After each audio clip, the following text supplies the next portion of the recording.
Yo, yo, yo. It's your boy CageSide Cash. And today we have an absolutely very special guest.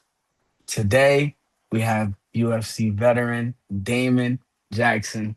The U.S. Army, Damon Jackson is in black, Ilya Topuria is in red. Oh, big the hands. Jackson hammering away on the ground. Oh, that's going to do it. Oh, it's looking tight. And there's the tap. Today we're gonna doing things a little different. We're gonna be asking a couple questions. We'll do a little career deep dive. If you want to introduce yourself, go ahead. Oh, what's going on, man? It's a good introduction. Yeah. Thank you. I appreciate it. Alrighty, so let's just start things off basic. How you doing? How you feeling today? I'm doing pretty good, man. I'm just busy at my gym. Yeah, Absolutely. keeping everything going it's definitely different than training all the time. So Yeah, absolutely. I guess we can lead into the first question. How has things been, different not having to train all the time, being able to focus on different things, like a gym, running a gym, being a coach. How has that been different from you? Obviously different from focusing on yourself versus yeah, focusing on other people. yeah, no, I definitely. I still get a lot of pride in coaching. It still gives me, somewhat of the same feeling. It's not the same because I still want to be out Absolutely. there, mixing it up. Absolutely. But I still train too. I'm still training Absolutely. like crazy. And trying to take a fight maybe like in November. October, maybe November. So Oh, definitely, yeah, I'll definitely be getting back in the mix soon. okay, that's something that we could absolutely be looking forward to, and I'm happy to hear that. So I guess I'll get on to my next question. I guess what is the differences between you being a coach? I'm not sure if you like corner fighters, but if you do, what is the differences between you having yourself go out there? You know what you're signing up for. You know there's a man on the other side of that cage looking to kill you. How does that differentiate for somebody that you care for, like a friend, sparring partner, somebody maybe in your family that goes out there and fights? How is that different? It's a lot different. I get to help a lot and talk about different things that I used to go through and like scenarios in your head and like making sure they have like that they're the as prepared as they can be for the fight. Absolutely. So it's cool to show people like how to cut weight and how to manage their camp, their cardio, and getting ready for a fight and stuff. And Absolutely. it gives me a lot of pride when it works out. It's always good. It's like a good feeling to put people through something that I've done, a bunch of times. So, um, Absolutely. yeah, good feeling for sure. And I'm trying to get better at it all the time and, Yeah, for sure. learning as I go for sure. I had a great coach and, just Absolutely. trying to translate all the things that I've learned over the years into my guys. Absolutely. Absolutely. And that's really good to hear. Obviously, you're a longtime fighter, a UFC veteran. You've been doing this. I've seen you took your first professional fight in 2012. In 2012, I was like 10 years old. So obviously, there's time and you seeing the sport change. Like, what could you say is a couple things, maybe one or two things that stuck from you from your first professional bout back in 2012 to, seeing the sport change up until now, now you can maybe take a little weight off your shoulders and give the wise words to the people under you. What's something that stuck with you? Yeah, something I've noticed is that the sport's so young, but Yeah, it's been like in a constant transition to what style abs- works. And yeah, I feel like, even nowadays, like, you got some of the best grapplers in the world. They're able to throw very legit combinations. So for sure. one thing I have to tell these guys is that the come up scene's a lot harder nowadays. Like you got guys that are 0-0, or they might even be 0-1, and they're out there. Yeah, They look like beasts. for sure. They look like they deserve to be in the UFC. So Absolutely. definitely a big change from For sure, for sure. And I guess this is maybe a little something more of you experience, but how obviously there's so many more different avenues now, like leading to the UFC. You have Dana White Contender Series, you have the UFC Fight Pass, which scouts all these other regional organizations. You have the Road to UFC. How do yeah. you feel as far as a young fighter getting into the game? Like the scope of being a successful fighter back then, was probably a harder mountain to climb compared to now. Like you said, we have these 0-0 guys, 0-1, even dudes with losing records who are out there looking like primetime warriors. So, how do you feel the scope of becoming uh a lower level fighter to becoming this high level, person with the name. How do you think that's changed throughout this years? Yeah, I mean, I think people get discovered early, and that can be a good thing and a bad thing. I think Yeah. if you have the skill set and you're getting discovered before you get beat up in some low level fights, Yeah. it helps a lot with confidence. Like when you're first starting your career, you feel like you can take on anybody. And so Absolutely. if you can take that with you to the UFC and you actually have the skill to back it, you can Right. definitely you can get on a run. I mean, some of these guys went from the contender series to champs, so Yeah, for sure. and that was never an option for me. So it's I cool know, to right? watch. Like, you had to put your name in the mix for the Ultimate Fighter, and that was like once a year maybe. Right, right. And they always did the wrong weight classes. It was never like the contenders. They do. Yeah, for sure. Contender is so cool. I've had a lot of teammates be successful in there and make it through that, and they've been on a tear. So it's Right. there's a lot of avenues to get there, but it's still it takes time. It takes a lot of hard work, and I like to see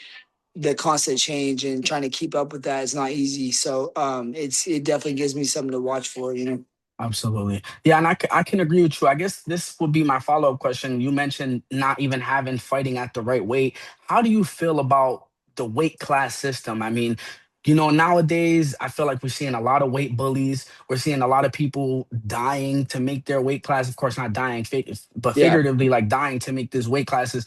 Do you think, of course, that's half the fight. Make the weight and get in the cage. That's basically your job, right? yeah. Do you think cutting weight should be a part of the sport, or where do you stand on the weight cut? Yeah, I mean, if you can do it right, there's no reason to be, missing weight or Absolutely. come in so sick that you can't function. You got to Absolutely. do things to prepare for that. I think some people wait until the very last minute. I think most people Yeah, do that is they wait for to the sure. very end. And like you can't go into the fight weighing what you weighed all camp. So Absolutely. people don't rehydrate the right way. And now Right. that the UFC PI has stepped in, I've noticed Yeah. a huge difference on people making weight and things. You start getting doctors involved with Right. your weight cut, they're going to shut it down every time because Absolutely. it's not healthy, but Right. it's part of the sport. And, I think there should be bigger penalties for weight misses, I agree. purse deduction, point deduction, and everything. So, Yeah. I don't think it's going to change. I think they would have a real hard time changing. The only thing they could do is add in a 65-pound weight class and make it to where it's Right. every 10 pounds. I think that would be Yeah. something smart. But, I think that there's plenty of change that's going to happen, and it just For takes, sure. yeah, Yeah, I can honestly back you on that. Like, there's definitely a couple guys that were just like they're a little too small for welterweight, but they're kind of just a little like they can't even make lightweight. So yeah, I agree. yeah, There's some weight classes. Like, I also believe there should be a 235 weight class. I think the weight range from yeah, heavyweight to like light heavyweight to heavyweight is a massive jump. You have about 60 pounds, to play with which yeah. of course obviously is going to be beneficial for these bigger guys, but there's even still some guys who have to cut down to heavyweight. I guess this could segue to my next question. How do you feel about fighters, we're not gonna say any names, of course, who have popped for drugs and performing enhancement drugs? How do you stand on that? I mean, I feel like they should be a little more stricter on that because I feel like Absolutely. if you're gonna get popped once, it should just be an automatic 2-year ban, For and then sure. if you pop again, you're done, kind of thing. Because Yeah. I think if you can't make it at this level and you have to cheat your way there, you shouldn't be receiving any of your payment. And then Absolutely. you know I don't agree with it at all. I don't really take Right. anything outside of like I take a little bit of creatine just Right. for my brain and for my body just to stay hydrated. But For sure. outside of that, I'm not taking anything. So Right. when I hear these guys taking everything they can to make it Right. to like training, it's just wild to me. Yeah, right. I can agree with you, and I'm pretty sure there's a list of accepted supplements that you can take. I'm sure there's things Yeah, that you already know beforehand that you should and should not be doing. So I can actually agree with you. I believe there should be more of a penalty system. I mean, with fighters missing weight, of course the other fighter gets a percentage of the purse, but what if that fighter loses now? Now Yeah. we're giving the benefit to the person who missed the weight, which, like we said, half the job is just making the weight. The other half Yeah. is go out there and either win or lose, lose with pride or win as a cheater. You know what I'm saying? I just feel like it's not a fair shake. So I can absolutely agree with you on that. I'm gonna take a little more of a deep dive and let's start talking about you and your career. So we obviously know you've been in UFC for a very long time. You haven't fought in a while. Which you did mention you're looking for something, which I'm very excited to hear. I'm happy to hear that. How was it first, getting into the UFC? You got in the UFC basically during COVID time, right? A little after COVID time. So, or actually in the mix of COVID. So, how was that? Basically getting shut out from the world, but now jumping in at the highest level of competition. Having to separate yourself from the world, but now, of course, it's a selfish sport to begin with, but now you're all alone. I guess I can't say that's the truth, but that feel like being shut out from everything, but now you have to take this massive jump into a new step in your life. Yeah, I was in the UFC before in Okay. 2013. Right, So right, I, right, I made my pro debut in 2012, and I had right. nine fights in like a year and a half, and then I made it Oh, to wow. UFC. And I wasn't ready, but I made it there quick. And Right. I got released, got brought back in during COVID. And honestly, like I'm from like we're in Texas right now, so Yes. yeah, there's not a whole lot of guys that really believe in all that. So we were training. Yeah. We were Yeah. training. We were training. We had to For do it on the sure. DL, and we had a park down the street and Right. all kinds of stuff. But which looking back at that's wild. But anyways, Yeah. we got training in. It wasn't the same for sure. You didn't have the same Right. energy because it was only like a couple guys that were trying to get in or in the UFC or whatever. So Right. when I got the call, I had been running like crazy and I was in good cardio shape. But yeah, I hadn't been grappling, hadn't been doing Right. really any sparring, not like normal. And so, you get that call, you never can turn it down. So that's why Absolutely. the first time I wasn't ready, but I just won the LFA belt and they pulled me in like 3 days later. So Right. I was kind of forced to jump into it. And, I Right. wasn't ready, but when you're that young, you don't really think about, if you're ready or not. You just want Right. to, that's it. Yeah, for sure, for sure. And that's definitely a crazy time period, going through all those switches. I mean, eh, I was in school at the moment. It literally felt like one day we have school, the next week the world is off. Nobody's outside. So I can imagine, that being obviously such a physical sport. You can't not train MMA without having partners, having bodies. Of course you Yeah. can, but how far can you go with shadow boxing, right? So Yeah. that being said, you going through that time and then you getting back, in the mix of being in the UFC, you get a win, and your second fight back, you meet Ilya Taporia. Is that something? Of course, at the time he wasn't really on his pedestal. He's not the Ilya of today. But Yeah. was there anything that maybe sat with you, or is there anything you saw early, going into this fight? No, not really. I thought it was gonna be more of a grappling fight because I For know sure. because of his camp that he comes from, they have really good Yeah. grapplers. So, I thought it was gonna be a lot of grappling, and and then I never saw entry to take him down during the fight. Yeah. And Yeah. he's a tough dude for sure. For sure, yeah, and a lot of people don't know. Like a majority of his early wins were a grappling style wins. Yeah. Submissions. He's really a grappler. Who fell in love with the striking. We've seen his body of work, and that's like, do you get something from that? You're seeing somebody, of course, not in a bad way, but somebody you face, like rise to the absolute top, double weight champ. Fighting the who's who. Is there anything you get from that, or is it just another day in the Ah, office? I mean, it's pretty cool. I fought a lot of tough guys, and Yeah. he's definitely number one guy I fought that was Right. just crazy good. And it was cool watching him go on his run after we fought. Right.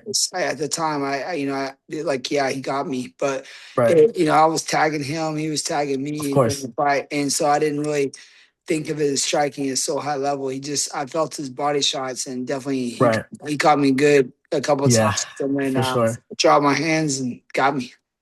Yeah, it happens like that. I mean, we heard Justin talk about the body shots, so clearly the power has probably translated this whole time. So after taking that loss, how did that affect you? Did you just get right back to it? Did we work on what we had to work on, or was it like a super hard loss? No, I mean, I had never been opened up with body shots or any like striking wise. Like outside getting clipped, I hadn't really Yeah, ever been hurt during fights. So I always felt comfortable enough to where if I can get my hands on someone, that I could r- take them down and I for would sure. control them and all that stuff. But I went on a 4 fight streak after him, Yeah, so I I was wasn't just about to like lead to that. I wasn't defeated or anything. It just Right, it's frustrating when you lose because you for sure. put a lot of time and work in for every camp. But that was kind of I fought, and then like a couple weeks later, I fought him. So Yeah, yeah, I for was sure. Quick turnaround. I was trying to fight as much as possible at that time, and Right. yeah, just got to go on, move on. Oh, absolutely. Okay, so speaking about that 4 fight streak, I was actually going to lead to that. How obviously you can win. It's not like you made it to the top and you're fumbling. You got clipped, you got caught. It happens. After riding that 4 fight win streak, did you get a sense of like maybe validation? Like, okay, yeah, listen, I deserve to be at the top. I've done my work. Sometimes we take losses, but clearly the wins show where I'm at. Is that something that is like, I don't know how to form this question. I'm trying to say, did the loss make you have any doubts?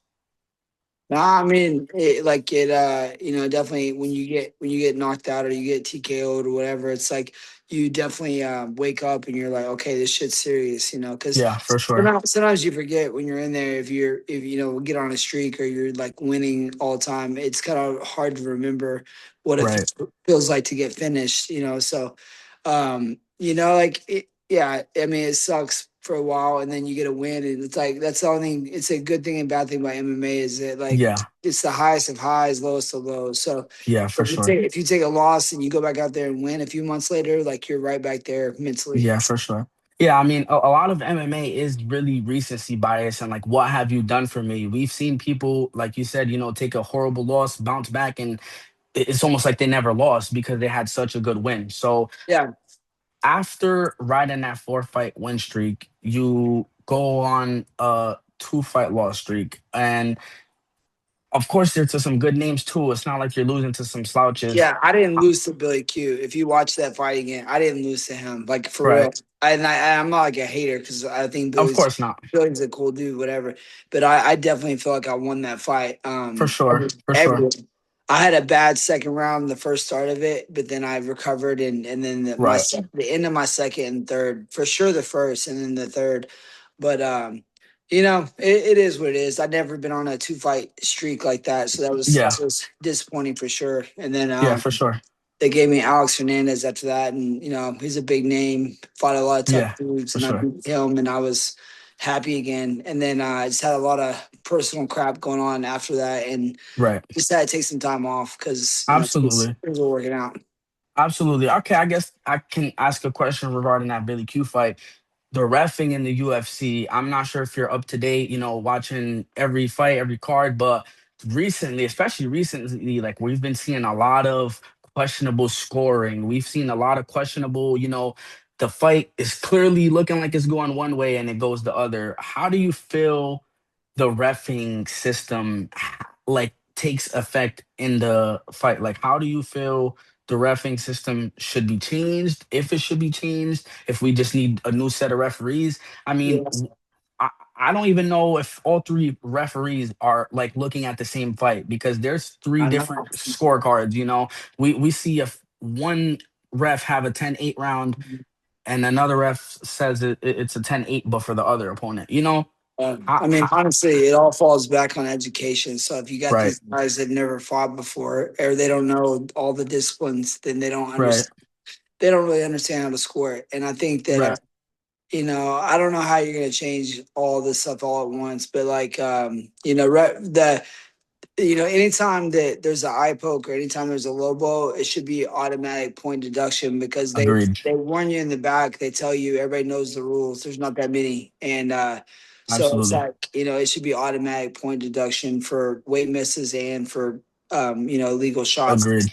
You're not the Agreed. same if you get hit low or you get poked in the eye. You're not the same for the rest of the fight. Yeah, Yeah, absolutely. everybody's tough enough to recover half-ass, but Right. you're not the same for sure. At least for the next couple minutes, and Yeah. For sure. I think one thing that the referee always says is, oh, it's not intentional. It's not intentional. In every other sport, if there's a foul committed, it's a foul. It doesn't matter if you're thinking Yeah. about I know. Thanksgiving dinner, or it doesn't matter if you're thinking about, I'm going to poke this motherfucker in the eye. If it's a foul, it's a foul. In basketball, if you push somebody never mind basketball, in soccer, if you even look like you kick somebody, it's an Yeah. automatic foul. Yeah, In I'm not gonna. MM, I won't say any names, but I know a guy that every time he got fatigued, he would kick someone low. Yeah. and I bet you at most he got a warning. And Yeah. that's the reoccurring thing we see in these fights. I mean, I'm not gonna say any referees' names. I'm sure we can think of some referees where in repeated fights we see fighters doing the eye poke, and it's the same. Hey, don't do that. Hey, next time you do that, it's gonna be a point. And he does it again, and it's just another warning. What do we do? I mean, I guess there's nothing we can do, right? But I'm still going to ask, what can we do about these referees who are letting things slide, who are not seeing certain things like a fence grab can literally change the trajectory of somebody's takedown. So what do we do about these referees? Yeah, I mean, there's guys out there that, do a good job, and I've had plenty of great refs, and I haven't, um, I haven't had a lot of bad referee experiences, but you're watching the fights all the time. You see it like literally every weekend, some questionable calls, Yeah, and I think more education with the referees and agreed. more education, maybe more clear rules with the weight misses and the penalties like that should be Right. put into effect immediately. And I don't know what it would take to do that. It's a whole body of people that do Yeah, that. So yeah, I don't know, man. That's a you could beat yourself up all day talking about that, but yeah. yeah. That's true. I mean, I'm pretty sure the UFC had implemented like referee point of view cam, but I don't even think they use those to review fouls. Every time they go to review a foul, we have to look at the big screen. The referee's having to look up, even though he's right in front of them watching what happens. He has to look up and determine I feel like all these things play a factor. The judges, the crowd, the referees, the everything in between that can change, like I said, just change the trajectory of a whole fight. I mean, we've seen, I'm gonna just put a fight for reference. We've seen Nasruddin Imavov versus Israel Adesanya. Israel Adesanya is having some really good success. If I'm not mistaken, it was either eye poke or a low blow. Something happened, the ref stopped it very shortly, right on the reset. Israel Adesanya gets knocked out. Yeah. It's like one of these things where stopping it changes the flow of fighting. It could be a momentum killer. I feel like, I don't know, maybe we need retired fighters as referees, maybe retired fighters as judges. I don't know. Jay, good luck getting me in there. I don't want even like I'll go corner my teammates. Yeah, I'll watch all my students. I'll go corner right, them, but I don't want to be I don't want to be a judge or the guy in the ring unless I'm fighting. And right, I think a right. lot of guys share that same mindset. But Yeah, I don't know. I don't know how they could get together and make a new rule set, but there's right, a lot of things are changing. It's been, consistent talk for this past few months. I feel like they're gonna sure. come out with something soon, but there's a lot of moving pieces for sure. For sure. And I'm definitely looking forward to them because we do not want fouls plaguing this sport. We do not want that, Yeah, guys. for sure. All right. So let's get back right on a little bit on your career. So after you get that Alexander Hernandez win, you unfortunately see another two-fight slump. How, of course, you said you were dealing with personal things, right? We don't have to Yeah. speak about those things, but how, I guess, maybe draining, unmotivating, upsetting, you can find a word for it, but how was that for you? Yeah, I mean that next fight, I fought Chepe, and Yeah. I had a really really tough weight cut, and then he ended up missing weight, and Oh, man. that last few pounds is always rough to cut, and so For sure. when someone doesn't do that, it really it doesn't you're not on the same playing field if For sure. they're not cutting 2 or 3 pounds off that last five. It Right. makes a huge difference on your recovery. So For sure. and I think that played a factor into it. And then, Yeah. just mentally wasn't really prepared to even go into fight week. Right. Right. For It's sure. not hard to out yourself with all your shit going on. But Yeah, everybody's got their own shit, and so for sure. I don't look for sympathy at anything. I just Of course. wasn't on point, and Chepe's a tough dude, For sure. and then Jim Miller, man, I was actually hurt that fight. I hurt my neck about like probably like 6 weeks before that fight. And I was getting chiropractic treatments on my neck like crazy, just constant. And I wanted to fight at the Madison Square Garden so bad. So Yeah, heck yeah. it was a lot of motivation to fight him at Madison. And, I couldn't wrestle a lot that camp. And I knew I was going Right, to have to have it. But I didn't. I was trying to, once I figured out my neck was really, really hurt, I was trying to just keep things on the feet. And right. I ended up getting my head too low and he snatched up his guillotine. That's so, Yeah. that's his move. Yeah, for sure. I actually met Jim Miller. He's actually a really nice, cool guy. I went to Oh, UFC yeah. 250. Yeah. He's a really nice guy for sure. But that being said, was there any ever thoughts, of pulling out? You want to fight at MSG. You're Yeah. going in with an injury. Was it an injury that you're like, fuck, man, I shouldn't go in here, but like I'm not gonna miss this opportunity, or No, is like I've been hurt before in fights, and I've always taken the fight. I had a broke rib one time, still took for the sure? fight. I had a fresh cut on my eye like Right, a week and a half before, and I went into fights hurt before, so it's nothing right, new. But for sure. like I was still doing rounds, I was still doing all my conditioning, and outside of wrestling, that was the only thing I was missing. For sure, for sure. And I think I hear a lot of fighters say you don't never go in 100%, right? So that's really good. You've had this very long career, like you said, you've been fighting out over. I mean, that was your professional debut, right? And you had amateur fights before that, correct? So Yeah. you've been fighting well over 15 years. What do you think fighting has done for you? I mean, I have my own gym right now. It's pretty cool. And then, I get to work with a lot of athletes that have done some really great things in college and high school and middle school, elementary. So it's cool to watch things that I've done over the years, like teaching it to other people, like in seeing their growth as people and just I have like kids that have had babies now. So I've had kids that Yeah, I've coached have a full family now. So for sure. it is definitely cool to be a part of everybody's journey and just kind of spread everything I've learned and just keep everything rolling. So but fighting itself, man, it's like I kind of revert any of my business moves are kind of like I break everything down like it's a fight. And then Yeah. it's taught me a lot of mental strength too. For sure, for sure. I'll keep it short. I won't ask too many more questions. I'll say my question now is the person that you was when you first stepped into a gym, not even made your first fight. What did you envision out of this? What did you want? Did you want to just, you're an angry child, you need a place to release your anger? Is it you love the sport? What was you really expecting? Or was you not expecting anything? Was Only reason I went to college was so I could get 4 more years of wrestling. Yeah, In seventh grade, I had a dead set in my head. That's what I wanted to do was, a wrestler. become a good wrestler and Okay. make it into the UFC. Because at the time, it was all wrestlers were champions.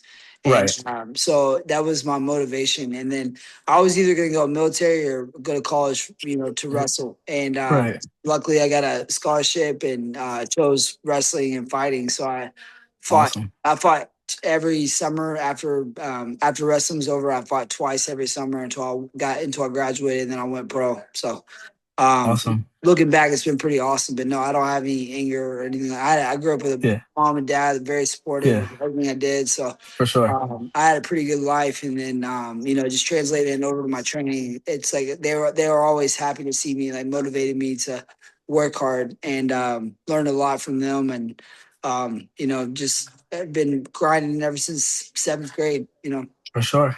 Just a quick question. What do you think about the RAF? Would you ever see yourself, doing Badass. that? Yeah. Oh Yeah, yeah. I agree. No, I wrestle all the time, man, and I would love to mix it up and get in there. That's definitely something that I've thought about doing too. Because I've been wrestling forever, and Right. my wrestling's gotten 10x better since college. So Yeah, for I sure. would love to mix it up and get in there. That'd be awesome. I'd love to see you. Alrighty, I guess this is gonna be my final question. If you could say, of course, one word probably wouldn't do you justice, but if you could just say like one thing to yourself, what would it be after this long career? Even though you're still looking to compete, and like you said, we might see you coming back November time, which I'm looking forward to that. If you could just tell yourself one thing, even now, even the man you see in the mirror now, what would it be? Oh man, I try to tell everybody the same thing, man. Just keep grinding because it's like it is so, and it's so cliche, but it's like every time you feel like you're not gonna, like you haven't done shit, you'll have a Right. breakthrough. And then every time you have a breakthrough, if you ever slow down, you're gonna get knocked right back down. So Absolutely. just keep grinding, no matter how good or bad it is. You just gotta keep pushing it. Absolutely. Alrighty, I just want to say thank you so much for your time. I really appreciate it. That was UFC legend and veteran Damon Jackson. Thank you so much, Damon, for your time. I really appreciate it. If you have anything you want to say to the viewers, go ahead, stage is yours. No, I appreciate it, man. Yeah, thank you. Absolutely. Thank you. Thank you so much. Alrighty, I'm gonna end this. All Peace right. out, y'all. Thank you. Hope y'all enjoy it.